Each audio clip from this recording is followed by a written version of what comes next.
living Jesus. Mo dúpẹ́ lọ́wọ́ Ọlọ́run ìpè àríjẹ. Ní program tá a ṣe lórí òkè last, ìgbà tí mo rí àwọn dádì, mo ṣàlàyé àwọn ọ̀rọ̀ fún dádì. So wọ́n ṣà ní kí n pè wọ́n ní òru mẹ́ta pé kí wọ́n bá mi gbàdúrà. Mo dẹ̀ pè wọ́n lóru mẹ́ta yẹn. Kò dẹ̀ sí gbogbo sọ́jọ́ tí mo pè wọ́n lóru mẹ́ta yẹn. Kí fóònù mi tó ríǹgì gan wá ti pìkẹ̀. Wọ́n ṣàgbàdúrà yẹn fún mi fún ọjọ́ mẹ́ta yẹn. So gbogbo àwọn àlá tí mo máa ń lá, àwọn nǹkan tí mo máa ń rí tẹ́lẹ̀ tí mo sọ fún wọn gbogbo ẹ̀. Wọ́n ní tí wọ́n bá ṣàti ṣe prayer wọ́n ní mi ní rí mọ́. So láti ìgbà yẹn ọ̀sẹ̀ kejìdínlélẹ́yìí, gbogbo àdúrà tó ń gbà fún mi, gbogbo ẹ̀ ni mi ò rí mọ́ lójú àlá mi àti lójú ayé bí mo ṣe ń rí tẹ́lẹ̀. Mo tún wá gbé Ọlọ́run ìpè àríjẹ ga. Ìgbà tí mo tẹ́kì gan, ọ̀dọ̀ ara ti ń ṣe mí bákan bọ̀ mi ò tiẹ̀ mọ̀. Àwọn gan ló kọ́kọ́ mọ̀. Wọ́n béèrè lọ́wọ́ mi pé ṣé mo ti tẹ́kì ni. Mo ní dáàdì, mo ní mi. Mo ṣàlọ́ fún wọn pé mi mọ̀ pé mi tí confirm. Ìgbà tí mo wá dé lọ́jọ́ yẹn mo wá sọ́nà ọkàn mi pé ṣé bàbá yìí ṣé ó lójú inú, ó dà pé wọ́n ti lójú inú kejì o. Mo ṣàrẹ́rìn. So ìgbà tí mo ṣàṣe test ń, ó ṣàpọ́sítì yẹn nígbà yẹn ó ṣàpọ́sítì. So mo ṣàdarí gbogbo ògo fún Ọlọ́run. Mo dẹ̀ mọ̀ pé ogun tí Ọlọ́run ti ṣẹ́, mo mọ̀ pé kò ní gbérí mọ́ nínú ayé mi. Mo dẹ̀ mọ̀ pé eléyìí tó ti ṣe kọjá lọ ní January yẹn Ọlọ́run ti ní jẹ́ kí n rírú ẹ̀ mọ́. Torí bẹ́ẹ̀ bá mi kí hallelujah. You shall come with a baby boy. Ó pé ọdún kan tí mo wọnú ìjọ yìí. Mo dúpẹ́ wípé ogun tó lé mi wá sínú ìjọ Ọlọ́run bá mi ṣe. Nígbà tí mo wọnú ìjọ yìí, mo lè dúpẹ́ lọ́wọ́ ìyá àbá àti dáàdì wa tó dúró yìí. Mo wọ tí ìyá bàbá ti lọ sí church, àwọn bá mi á ní mọ̀ mi sí á ní kí ló ṣe ẹ́ ò kí n lọ sí church ò dẹ̀ kí n lọ sí mosque. Ó ní kí n jẹ́ ká máa lọ ṣọ́ọ̀ṣì wọn, mo ní mi lọ. Ó ní kí ló ṣẹlẹ̀, mo ní kò sí wọn kan. So dáàdì náà tún wá, dáàdì náà ṣàlàyé fún pé àyàwó mi ò dẹ̀ jí ká lọ sí church. Màá náà di kérúbù la máa ń lọ, mi dẹ̀ kí n lọ ṣọ́ọ̀ṣì kankan. So níbi tí a ń gbé tẹ́lẹ̀tẹ́lẹ̀, torí èmi pẹ̀lú ọkọ mi àti ìjà ó ti pẹ́ gan-an, àjàyà yóò tó 8 years. Ìgbà tí mo padà sọ́dọ̀ ẹ̀, bí mo ṣe ní oyún, mo lóyún oyún yẹn pé 3 months, oyún wa bàjẹ́. Ìgbà tó oyún bàjẹ́ mi kò tẹ̀ kúkú wá rí kankan mọ́ bóyá bàjẹ́ ni bóyá dúró ni o. Ìgbà tí ìyá bá bá mi yẹn, mo ní ṣé ó máa ń ṣe ọmọ kan tó ń ṣe mí ni, ṣé wọ́n rán sí mi ni. Tó bá ti lọ màá máa yín mú sí. Ọjọ́ tó wá ní ọ̀sán kan òru kan, ó wá bá mi lóní kí n jẹ́ ká lọ, mo ní màá wá lálẹ́. Mo ṣáà lọ ní alẹ́ ọjọ́ yẹn. Ìgbà tí mo dé church, èmi lẹ́ni àkọ́kọ́ tí dáàdì kọ́kọ́ rìn wọ́n sí lọ́jọ́ yẹn pé ó ń sin ewúrẹ́ lójú ayé, ó máa ń fún lóúnjẹ lójú oorun. Mo dúpẹ́ pé ní dáàdì yan àwẹ̀ fún ìgbà yẹn mo dẹ̀ gbà, mi dẹ̀ rí nǹkan yẹn, mo padà lọ ṣàlàyé fún dáàdì pé mi máa rí mọ́, dáàdì ní Ọlọ́run ṣeun. Mo wá ṣàlàyé fún dáàdì pé dáàdì tí mo bá ti lóyún, tó yẹn bá ti pé 3 months, oyún máa ń bàjẹ́. Dáàdì ní ṣé mo ti wá lóyún báyìí ni mo dá dáàdì mi mà tí ì lóyún, pé mi tẹ̀ kúkú wá lóyún mọ́ báyìí, mi tiẹ̀ ní mọ́. Dáàdì ní kí lọ, gbogbo èmi ni pé dáàdì á ní kí lọ mú 40,000 wá, torí àìmọ̀ ibi tí mo ti lọ sí àìmọye ọ̀nà. Ẹlòmíà ní kí lọ gbé pẹ́pẹ́yẹ wá. Nǹkan tó kàn tiẹ̀ mú mi tí mi tiẹ̀ fi lọ sí anybody mọ́ ni pé máa kan, ó ní kí lọ mú pẹ́pẹ́yẹ wá.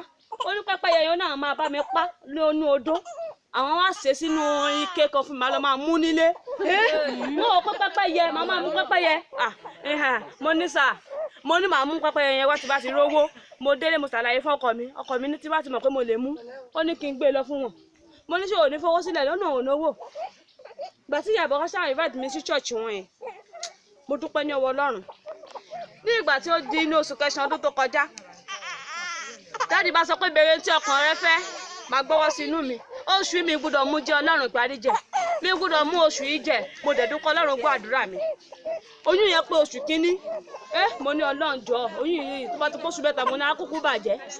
Màá sọ̀rọ̀ dáàdì á praise oyún yẹn fún mi. Ó pé oṣù kejì, nǹkan kò ṣe oyún náà. Oṣù kẹta tó oyún yẹn máa ń bàjẹ́, kíní yẹn ṣe mí, ó ṣe mí ní mọ́ìdè. Bí kíní yẹn ṣe mí ní mọ́ìdè, mo lọ bá ìyá àbá jọ, ọjọ́ òun dáàdì àwa ó ní Wednesday. Mo ní Wednesday, ó ní hẹ.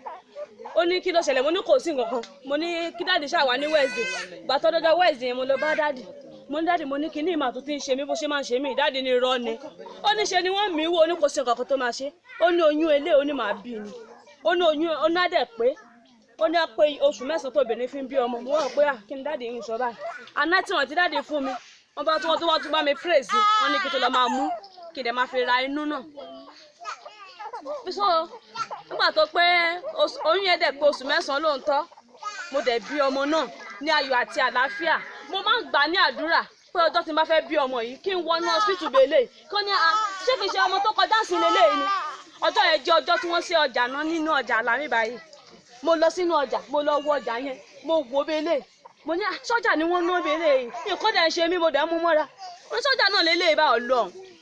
Bí mo ṣe ń lọ kí nìyẹn tún wá ṣe mí gan-an Ọlọ́run parí jẹ lẹ́ni yìí mo fẹ́ bí ọmọ torí ọmọ yẹn mú mi fún 2 months ni ọmọ fi mú mi tọmọ ẹ bá ti mú mi bá ti parí Ọlọ́run parí jẹ nínú ilé mi nìkan kí nìyẹn tó fi mí sílẹ̀ bọ́ sí ní ọjọ́ yẹn tí bá ti parí Ọlọ́run parí jẹ kò fi mí lẹ̀ nígbà tí kí nìyẹn ò fi mí lẹ̀ mo ní ó dàbí mo fẹ́ bí ọmọ yẹn ni lẹ́ni kàlẹ́ndà méjì ni mo ní sílé kàlẹ́ndà ẹyọ kan mò ń wò lókè bèlè mo mú ẹyọ kan mo fi sí ilẹ̀ ńlẹ̀ mo wá gbé ọwọ́ lé Ọlọ́run parí jẹ òmí nìkan ni mo wà nínú ilé jọ ṣàánú mi lẹ́ni yìí Ọlọ́run ṣàánú mi jẹ́wọ́ agbára rẹ mo fẹ́ rí bí Ọlọ́run parí jẹ bó ṣe tó ní èmi mo fẹ́ mọ bó ṣe tó nínú ayé mi ìwọ ló di oyún yìí síbẹ̀ má jẹ́ kí anybody mọ̀ bá ti máa bí oyún yìí mú mi gan èmi wà nílé mo ń gbàdúrà nígbà tí mo lọ mo mú kàlẹ́ndà dáàdi wa mo lọ fi síta mo nígbà tí màá bá fi dé kí àwọn èèyàn kó tí wọ́n bá mi jó mi báyìí mo bá kàlẹ́ndà yẹn sọ̀rọ̀ ní òye ọkọ mi jòkó sínú ilé mo dẹ̀ bá kàlẹ́ndà sọ̀rọ̀ mo ní ìwọ Ọlọ́run parí jẹ tí màá bá fi dé káwọn yẹn tí wọ́n máa jó ń bí o kó sọ pé mo bímọ o mo pàdé woman kan lójú ọ̀nà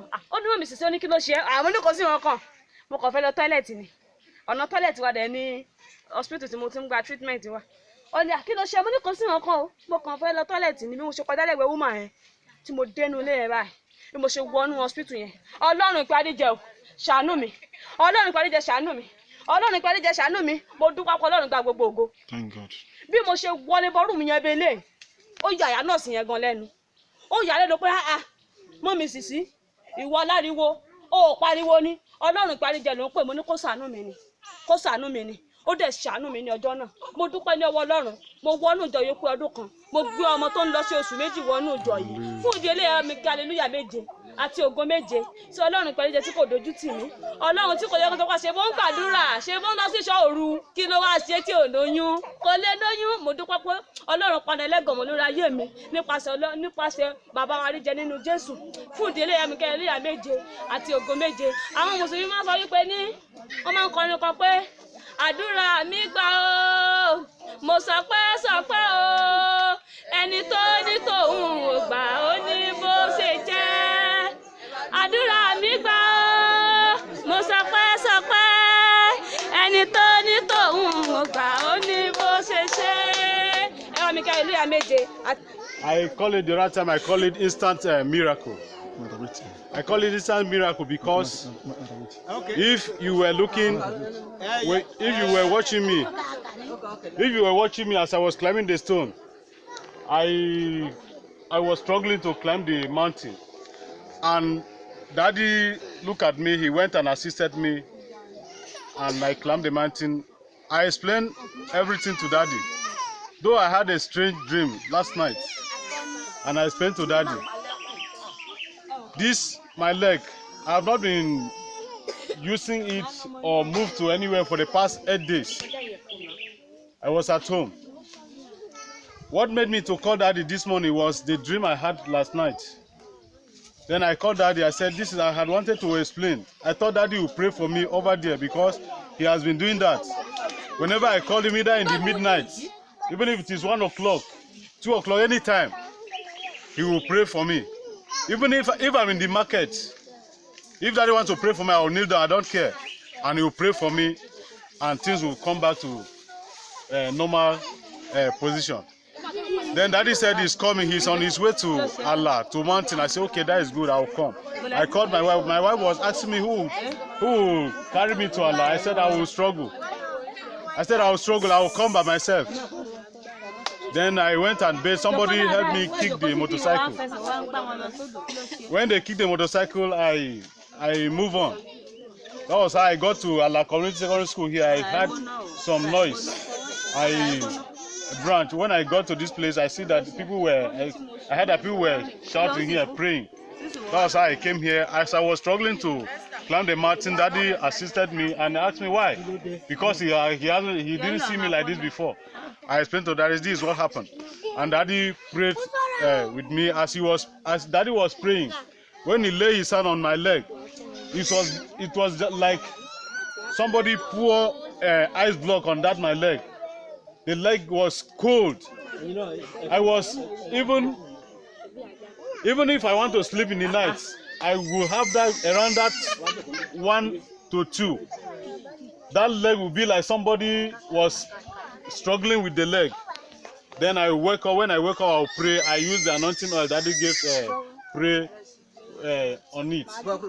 That leg will cool. Then this morning, as Daddy was praying with me, I came back to the normal position. That leg, you can see, as I was struggling to climb up that time, now I can jump up. You can see, all of you can see, I can jump up with the leg. So, and I want to employ you. You see, it's by faith. If you don't have faith, you can carry a problem from one mountain to another. The problem will not solve if you don't have faith. Faith is the first thing. When you have faith, everything will be easy for you. And again, whenever I have problem, I have some difficulties. If I remember that somebody is there for me, my mind will come back to the normal state, because I know somebody is there who is the Lord of Lords, the King of Kings, the one that can never fail. When you call him in the night, any time of the day, he will answer you. He is the one that walked through our Father in the Lord, our Daddy, Arije Inu Jesu. For this reason, God has done it for me, and I pray he will also do it for all of us here in Jesus' name. As you come here, you will not go back empty-handed in Jesus' name. Praise the Lord. I implore you to shout 7 hallelujah and 7 Hosanna to the King of Kings and the Lord of Lords. Hallelujah.